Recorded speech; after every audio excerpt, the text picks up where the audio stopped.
بسم اللہ الرحمن الرحیم۔ پیارے دوستو السلام علیکم۔ آج 5 بھائی پوچھتے ہیں سوالوں کے جواب، تو میں سوال اور جواب لے کر حاضر ہوں۔ دوستو ویڈیو شروع کرنے سے پہلے میں کرتا ہوں آپ لوگوں سے ریکویسٹ، یوٹیوب چینل بٹی 407 کو کریں لائک اور سبسکرائب، اور بیل آئیکن کو کریں پریس تاکہ میری ہر آنے والی نئی ویڈیو آپ تک پہنچتی رہے۔ تو چلو دوستو ویڈیو کرتے ہیں شروع۔ سوال نمبر 1، آپ صلی اللہ علیہ وسلم کے مبارک نکاح کا خطبہ کس نے پڑھا؟ یہ سوال پوچھتے ہیں شعیب عالم لاہور سے۔ جی شعیب بھائی، آپ کے سوال کا جواب یہ رہا، آپ صلی اللہ علیہ وسلم کے چچا ابو طالب نے۔ سوال نمبر 2، خواتین میں سب سے پہلے حافظ قرآن کون تھی؟ یہ سوال پوچھتے ہیں اللہ دیتا ڈیرا غازی خان سے۔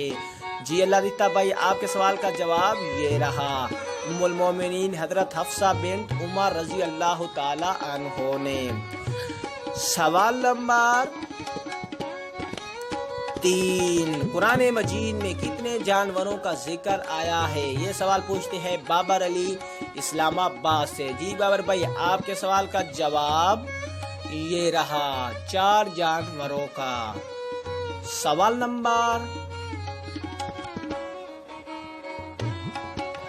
4، قرآن مجید میں کتنے مقامات پر دعا مانگنے کی تاکید کی گئی ہے؟ یہ سوال پوچھتے ہیں عبد الرزاق سائیوال سے۔ جی عبد الرزاق بھائی، آپ کے سوال کا جواب یہ رہا، 70 سے زائد مقامات پر۔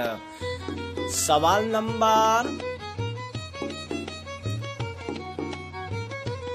5، خانہ کعبہ کا طواف کہاں سے شروع ہوتا ہے؟ یہ سوال پوچھتے ہیں حاجی عابد علی چکوال سے۔ جی حاجی عابد علی بھائی، آپ کے سوال کا جواب یہ رہا، ہجر اسود سے۔ پیارے دوستو، یہ تھی آج کی ویڈیو۔ اسلام سے ریلیٹڈ جو بھی آپ سوال پوچھنا چاہتے ہیں، اپنا نام، شہر کا نام اور اپنا سوال میرا یوٹیوب چینل بٹی 407 پر بھیج دیں، آپ کو ملے گا آپ کے سوال کا جواب۔ اگر ویڈیو اچھی لگی ہو تو چینل کو کرنا لائک اور سبسکرائب۔ تو پیارے دوستو، ہمیشہ خوش رہو، والسلام۔